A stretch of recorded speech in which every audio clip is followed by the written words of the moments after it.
Amém.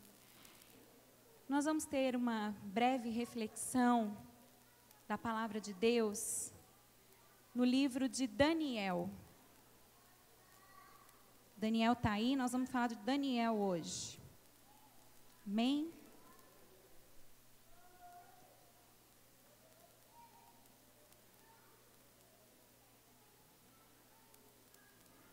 Nós vamos ler Daniel,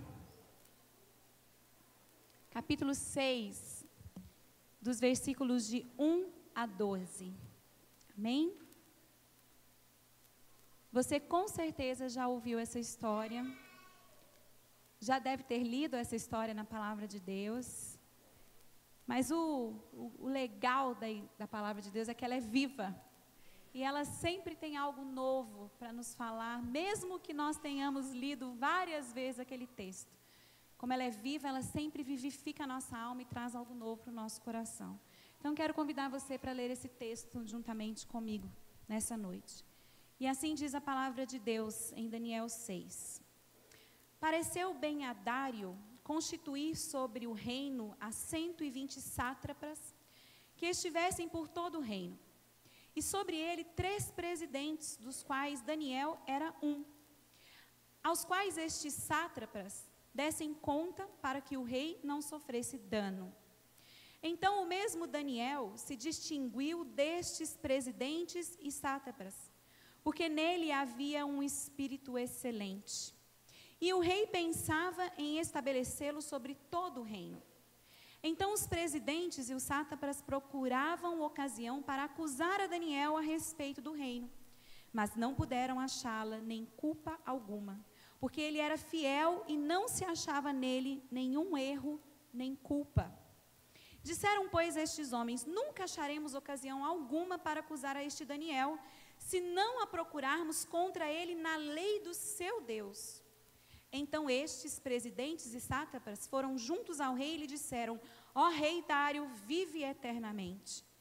Todos os presidentes do reino, os prefeitos, sátrapas, conselheiros e governadores, concordaram em que o rei estabeleça um decreto e faça firme o interdito que todo homem que por espaço de 30 dias fizer petição a qualquer Deus ou a qualquer homem e não a ti, ó rei, seja lançado na cova dos leões. Agora, pois, ó rei, sanciona o interdito e assina a escritura, para que não seja mudada, segundo a lei dos medos e dos persas, que não se pode revogar. Por esta causa, o rei Dário assinou a escritura e o interdito. Daniel, pois, quando soube que a escritura estava assinada, entrou em sua casa e em cima, no seu quarto, onde havia janelas abertas do lado de Jerusalém, 3 vezes por dia, se punha de joelhos e orava e dava graças diante do seu Deus, como costumava fazer. Então aqueles homens foram juntos e, tendo achado a Daniel a orar e a suplicar diante do seu Deus, se apresentaram ao rei e a respeito do interdito real lhe disseram: não assinaste um interdito que por espaço de 30 dias todo homem que fizesse petição a qualquer Deus ou a qualquer homem e não a ti, ó rei, fosse lançado na cova dos leões? Respondeu o rei e disse: esta palavra é certa, segundo a lei dos medos e dos persas, que não se pode revogar. Amém? Vamos ler até aqui. Feche seus olhos, vamos orar. Senhor Jesus, a Tua palavra é poderosa, a Tua palavra, Senhor Deus, ela é viva, ela é eficaz. E nós queremos que esta palavra, Senhor Deus, venha a ser ministrada no nosso coração nesta noite. Que o Teu Espírito Santo abra os nossos olhos espirituais, abra a nossa mente espiritual, os nossos ouvidos, para que esta palavra, Senhor Deus, ela possa alcançar o nosso coração e a nossa mente. Capacita a mim, Senhor, que nada sei e nada posso, porque é o Teu Espírito que faz em nós todas as coisas. Como diz a Tua palavra, que sem Ti nós nada podemos fazer. Por isso eu te peço que a sabedoria do alto seja sobre mim nesta hora. E que aquilo que o Senhor deseja seja partilhado nesta noite. Em nome de Jesus. Amém. Amém. Queridos, quem aqui tirou férias? Quem viajou? Pode levantar a mão bem alto. Nossa, não foi tanta gente ainda, né? Quem vai tirar férias ainda? Tem gente que está quase indo tirar férias, né? Glória a Deus. Férias é um momento muito interessante, porque ele é cheio de expectativas, não é verdade? Você vai pensando assim, poxa vida, agora eu vou descansar, vou refazer as minhas forças, mas nem sempre as coisas acontecem como a gente espera. O pastor Tiago, hoje pela manhã, ele disse que ele se sentiu muito frustrado quando ele foi para a praia, porque ele estava achando que ele ia descansar e ele voltou mais cansado. Porque praia com bebê não é para descansar. As crianças ficam agitadas, a Alice dormiu mal por causa do calor. Mas tem algumas coisas que as férias nos oferecem. E se você não tirou férias ainda, eu quero desafiar você que vai tirar férias. A gente tem mais tempo. Tempo para estar com a família, tempo para estar com os nossos filhos, mas também mais tempo para estar com Deus. E todas as vezes que eu tiro férias e o pastor tiramos férias, nós gostamos de ir em outras igrejas. Você vai pensar assim, pastor, não quer pisar em igreja, né? Não, a gente gosta de visitar outras igrejas. E nós gostamos de ouvir outras pessoas pregando. E nós pudemos estar em 2 igrejas diferentes. Uma delas, a 8ª Presbiteriana, que é em Belo Horizonte, do pastor Jeremias Pereira, que alguns aqui já viram sermões, ministrações, e se Deus quiser, esse ano ele estará aqui conosco, na nossa igreja, vamos ter esse privilégio. E quando eu adentrei, então, no templo daquela igreja, estava escrito assim, num outdoor bem grande que eles têm lá no altar, o ano da esperança. E eu fiquei com aquilo na cabeça, eu falei assim, gente, todas as igrejas têm um moto, né, tem um ano. Ano da fé, ano da esperança, ano do milagre, ano da prosperidade, e eu sempre tive muita resistência com relação a isso. Mas, orando recentemente, o Espírito Santo falou comigo, nós precisamos ter metas, nós precisamos ter objetivos, porque quem não tem objetivo não sabe onde quer chegar, quem não estabelece meta não sabe para onde vai. E eu comecei a orar, eu falei, Senhor, qual é então a meta que o Senhor tem para mim? Ou melhor, Deus, qual é a meta que o Senhor tem para a nossa igreja? E aí eu fui visitar uma outra igreja. E chegando nessa igreja, estava lá, o ano da fé. E aí o Espírito Santo falou comigo, esse é o ano da fé. Esse é o ano da fé para a sua vida, e esse é o ano da fé para a sua igreja. Não só, queridos, porque nós temos desafios aqui com relação à nossa congregação, e muitos dos irmãos já sabem, estamos aí já começando a construção em Santana de Parnaíba, mas não somente por isso, mas porque olha o que a palavra de Deus diz, que sem fé é impossível agradar a Deus. Porque importa, queridos, que aquele que crer em Deus tenha fé que Ele exista, e olha que coisa maravilhosa a sequência do texto bíblico, que Ele é galardoador dos que o buscam. E o que é galardão, gente? Presente. Quem tem fé, recebe presente. Não sou eu que estou dizendo isso, é a palavra. E quando Deus falou isso, eu falei, Senhor, então quer dizer que esse ano é o ano que o Senhor quer presentear a nossa igreja? E o Senhor falou, é isso. Eu quero derramar mais, mas é preciso fé. E aí o Senhor me levou a Daniel. Esse texto que nós lemos, que você bem conhece e sabe qual é o resultado dele. Daniel teve fé. E ele foi liberado, ele foi liberto das covas dos leões. Mas a gente tem a tendência a ficar muito fixo no livramento. E esquece do processo pelo qual Daniel passou para que ele fosse jogado na cova dos leões. E aí eu queria refletir com vocês a respeito da pessoa de Daniel. Quem Daniel era? Daniel, queridos, era um homem de Deus, um jovem de Deus, um menino de Deus. Porque quando ele foi tirado de Jerusalém, o texto, se você for ler no começo, né, lá em Daniel 1, vai dizer que no ano 1º de Nabucodonosor, sitiou Jerusalém. O que é sitiar? É cercar Jerusalém. E o Império Babilônico, Medo-Persa também, eles tinham por hábito sitiar e ficar durante um bom tempo em volta daquela cidade, amedrontando e tirando as esperanças daquele povo, criando pavor, até que de fato eles entrassem e destruíssem por completo aquela nação. E eles faziam pequenas emboscadas. Eu gosto muito de filme medieval. Eu não sei se vocês gostam também, mas eu gosto muito de filme medieval. E os filmes medievais, vocês têm, principalmente esses filmes romanos, gregos, você tem as investidas, as emboscadas, as armadilhas que são feitas. E era mais ou menos isso que Nabucodonosor fazia com seu exército. Ele sitiava aquele lugar e de tempos em tempos ele fazia emboscadas. Ele adentrava em Jerusalém para um objetivo, para desestabilizar e desestruturar o povo de Israel. E numa dessas emboscadas, ele deu ordem aos seus soldados, aos seus generais. Ele diz assim: olha, eu preciso que vocês tirem de Jerusalém jovens, nobres, jovens que façam parte da coroa, da realeza de Jerusalém, e tragam eles para mim. E numa dessas emboscadas, então, e dessas missões especiais, quem foi tirado, arrancado sorrateiramente da sua terra? Daniel.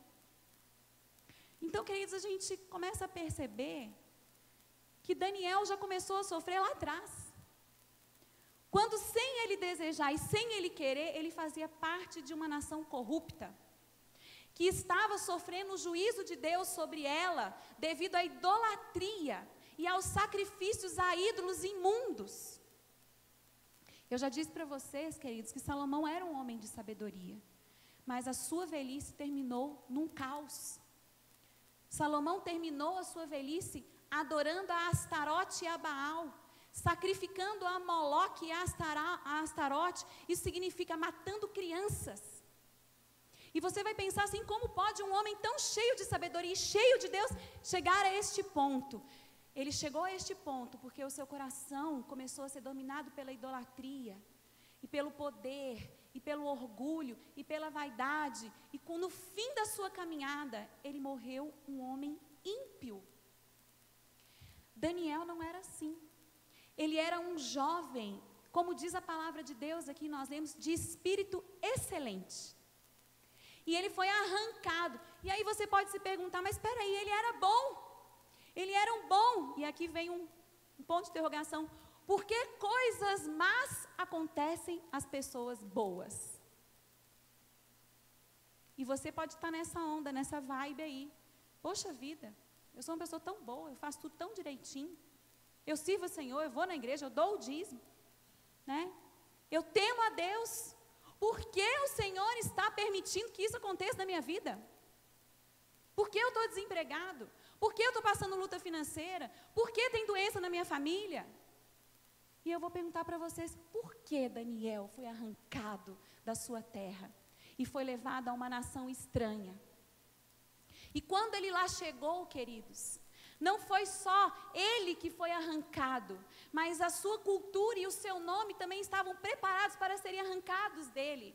Porque a primeira coisa que Nabucodonosor fez, quando Daniel chegou naquela terra, foi trocar os nomes dele e dos seus colegas.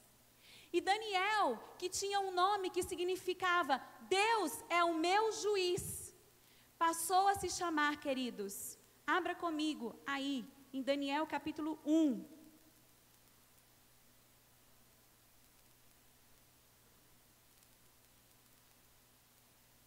Versículo 6, versículo 7, olha que interessante o que diz a palavra de Deus. O chefe dos eunucos lhe pôs outro nome, a saber, Daniel, o de Beltesassar. E você sabe o que significa isso em hebraico? Deus Baal. E Baal, queridos, era o Deus dos deuses para os babilônios. Era a supremacia da idolatria. Daniel sai da sua terra, ele era um jovem nobre, rico, cheio de conhecimento, douto. E ele foi arrancado então da sua terra, levado para a Babilônia. E lá ele perde o seu nome de Deus é meu juiz e passa a ser chamado de Beltesassar, príncipe Baal, Deus Baal. A primeira luta de Daniel estava ali, então, na sua identidade. E então o rei, ele diz o seguinte, olha, além de trocar os nomes, eu quero que eles comam a ração que eu vou dar para eles, ou seja, a comida. E toda a comida, querido, servida na Babilônia, ela era consagrada. Consagrada a Baal. E agora você vai entender porque Daniel fala assim, ele chama o chefe dos eunucos e fala, olha, eu quero comer uma comida diferente. Eu quero comer frutas e verduras. E o chefe do eunuco fica preocupado, porque ele fala assim, se você comer só isso, você vai ficar raquítico. E aí eu vou ter problemas com o rei. Mas, queridos, Daniel, mesmo tendo sido arrancado da sua terra, mesmo o seu nome tendo sido trocado, mesmo estando mexendo com as estruturas da sua identidade, ele se manteve firme naquilo que ele tinha com conhecimento do propósito de Deus para a sua vida. Ele chamou aquele eunuco, ele falou, não, pode confiar. Eu vou comer, os meus amigos vão comer, e dá 10 dias aí que você vai ver que a gente vai ficar beleza. Porque ele não queria comer comidas sacrificadas. E aqui tem a primeira lição espiritual para as nossas vidas. Muitas vezes, quando nós estamos em desafios, em lutas, em momentos difíceis, nós temos a tendência de sair correndo desesperados para qualquer lugar, buscar qualquer ajuda. E muitas vezes nós trocamos os pés pelas mãos porque nós não nos firmamos naquilo que nós conhecemos. Quem é o seu Deus? Quem é aquele que te sustenta? Quem é aquele que é o Senhor da sua vida? Nós cremos que é Jesus, amém? E cremos que nele há poder. A Marilene disse aqui, nele há poder, e nele há poder, amém? Ele continua sendo o mesmo Deus. O mesmo Deus de Daniel é o Deus que está aqui hoje nesta igreja.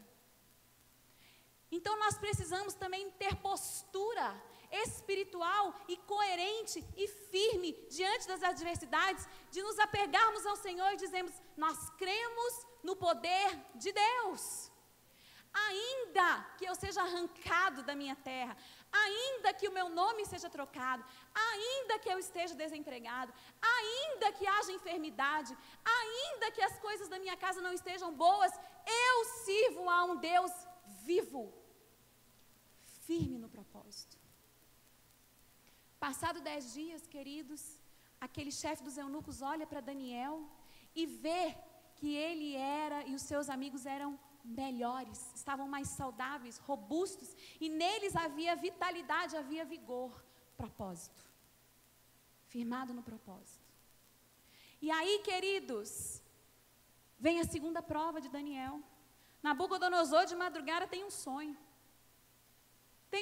doidão lá, sonhou com uma estátua, tinha cabeça de cobre, não sei o que, de bronze, pé de ferro, pé de vaso, de barro, braço de bronze, peito de... uma confusão, sonhou lá com o negócio.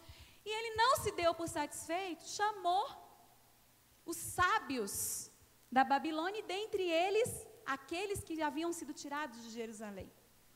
E pediu que lhes desse interpretação, mas Daniel não estava neste momento quando foram chamados. E ninguém conseguia responder. O que Nabucodonosor? A explicação. Ninguém conseguia sequer falar. E Nabucodonosor não contou o sonho. Ele disse o seguinte, olha, eu preciso de alguém que tenha coragem de interpretar o que eu estou sonhando. E ninguém teve essa coragem. E ele ficou bravo. Ele falou, pois agora eu vou dizer, que além de vocês terem que me dizer o que eu sonhei, vocês vão ter que dizer, interpretar, e se não fizerem, vai morrer todo mundo. Daniel estava no meio. Queridos, a aprovação de Daniel não começou lá na cova dos leões.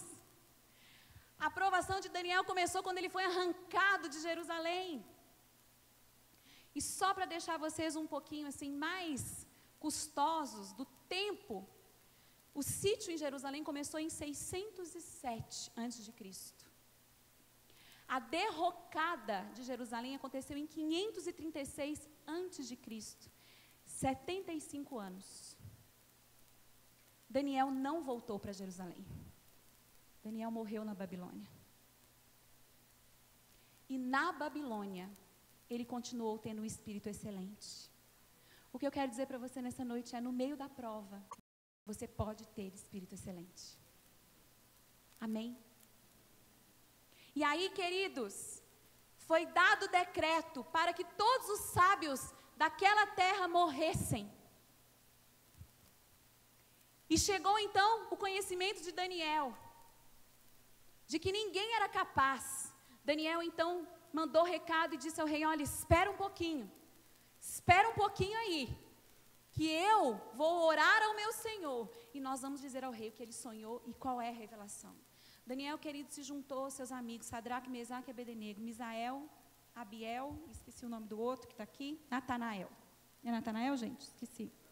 Obrigada, Azarias, Misael e Ananias. Falei tudo errado.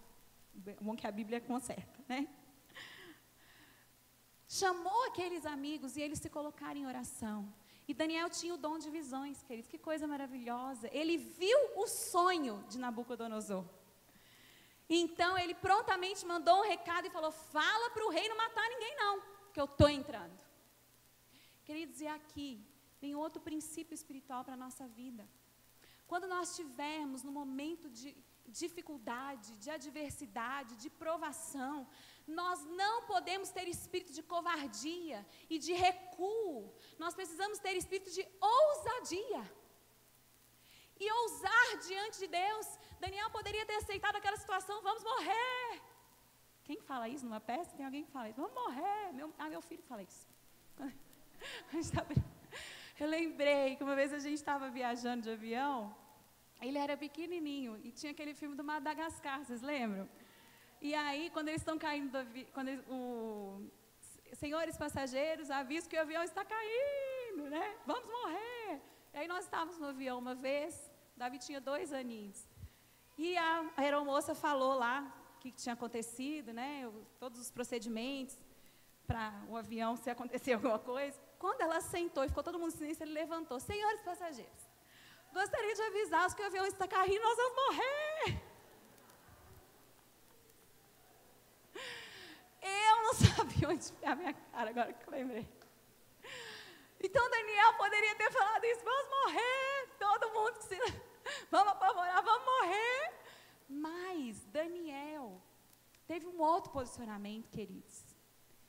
Ele foi para aquele que pode livrá-lo de todas as coisas.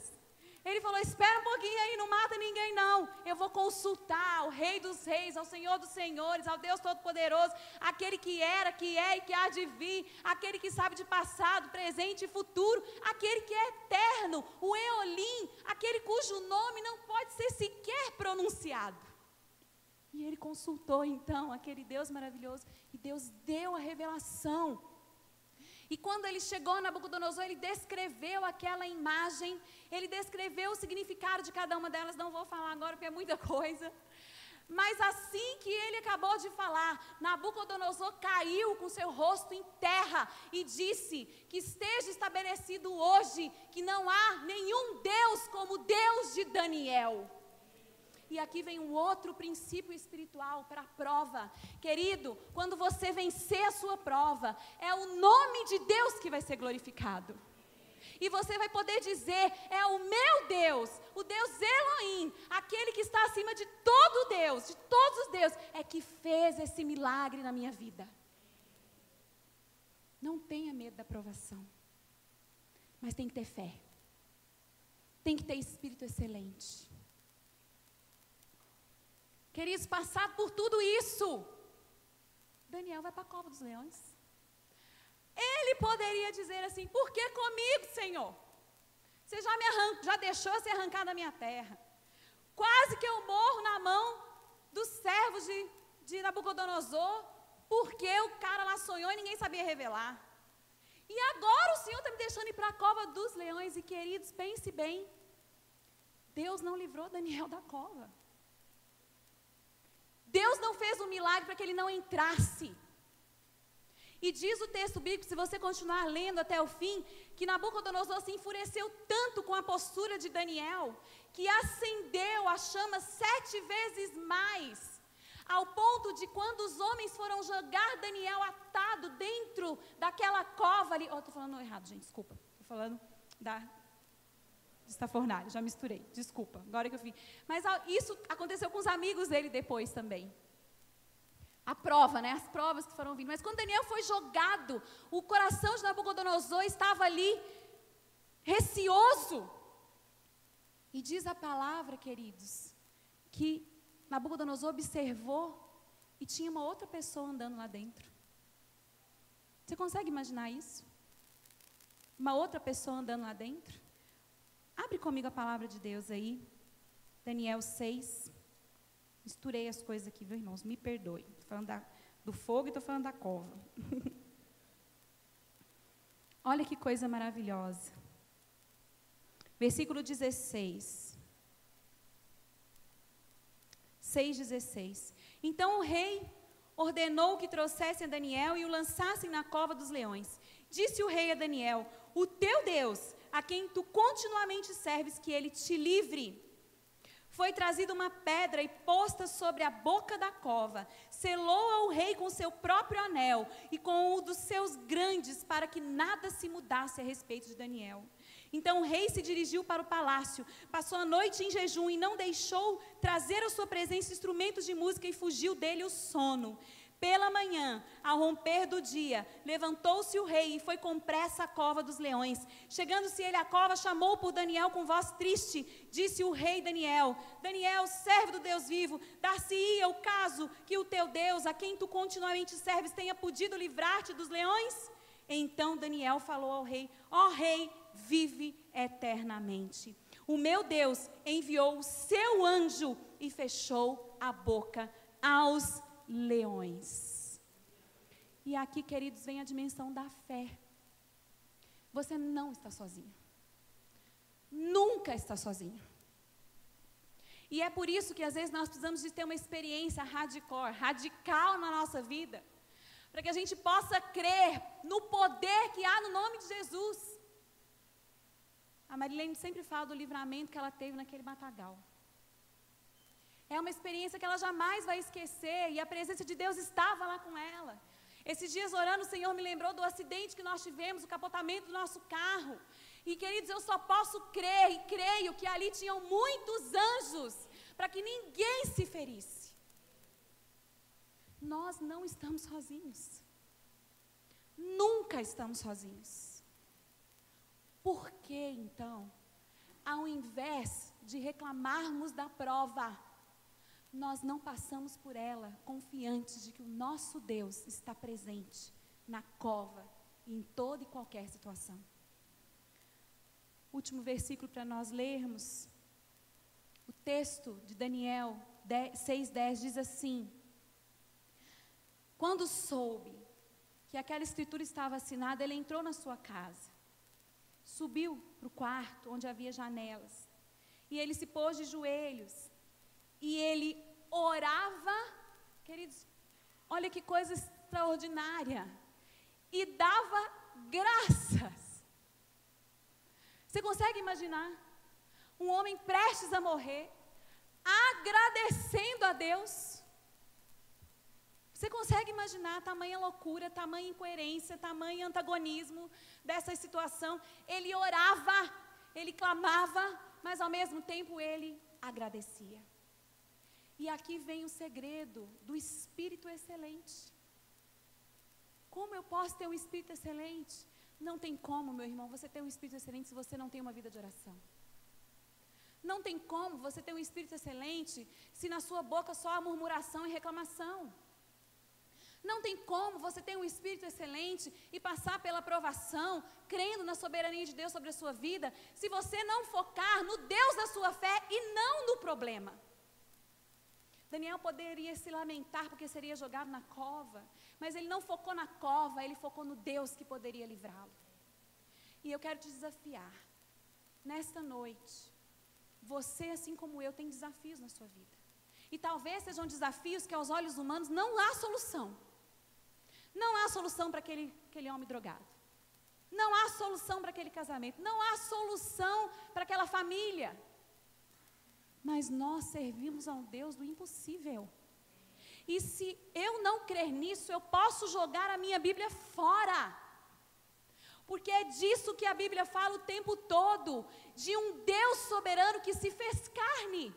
Ele saiu, ele desceu da sua glória, Ele abriu mão da sua glória e Ele veio morar aqui comigo e com você. E Deus nos amou tanto e Ele nos ama tanto. E quando Ele morreu, Ele estava orando ali no Gólgota. Ele falou assim: Senhor, o que vai ser dos meus pequeninos? Eles vão ficar só. E Deus disse assim: não, eu enviarei o Consolador, o Espírito da verdade que o mundo não conhece. Não vos deixarei sós.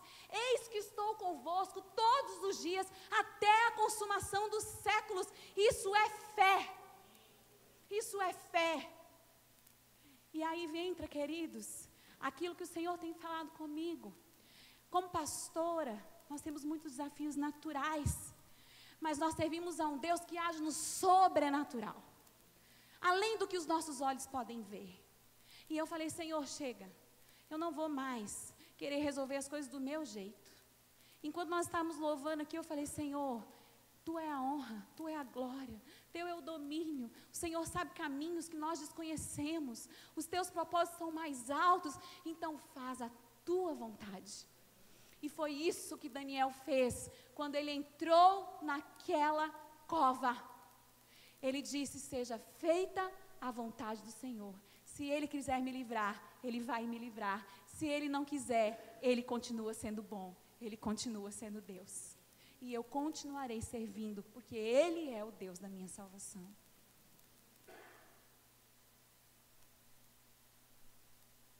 Daniel, queridos, antes mesmo de passar por essa prova, teve uma revelação daquilo que isso sucederia. E é o último versículo que eu gostaria de ler com vocês, Daniel 2:44. Um homem de espírito excelente, um homem cheio da palavra. E assim diz esse versículo, esse texto: mas nos dias destes reis, o Deus do céu suscitará um reino que não será jamais destruído. Este reino não passará a outro povo, esmiuçará e consumirá todos esses reinos, mas Ele mesmo subsistirá para sempre. Queridos, Daniel não viu esse reino. Eu e você vemos. É um reino pela fé. É um reino que Daniel sonhou, que Deus mostrou em visão para ele. Daniel viu Jesus pela fé. Nós podemos vê-lo e tocá-lo concretamente, porque Ele está conosco todos os dias. E por isso nós somos desafiados a dar graças em toda e qualquer prova pela qual passarmos. Não se esqueça, Deus está com você.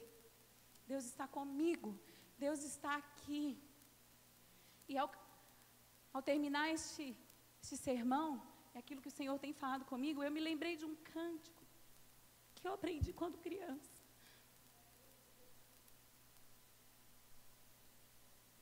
Que diz assim: Deus está aqui, aleluia, tão certo como o ar que eu respiro, tão certo como a manhã que se levanta, tão certo como eu te falo e podes me ouvir. Você está respirando? Deus está aqui. Deus está no amanhã. Deus é o dono da sua vida. Ele conhece a sua luta e Ele jamais vai te abandonar.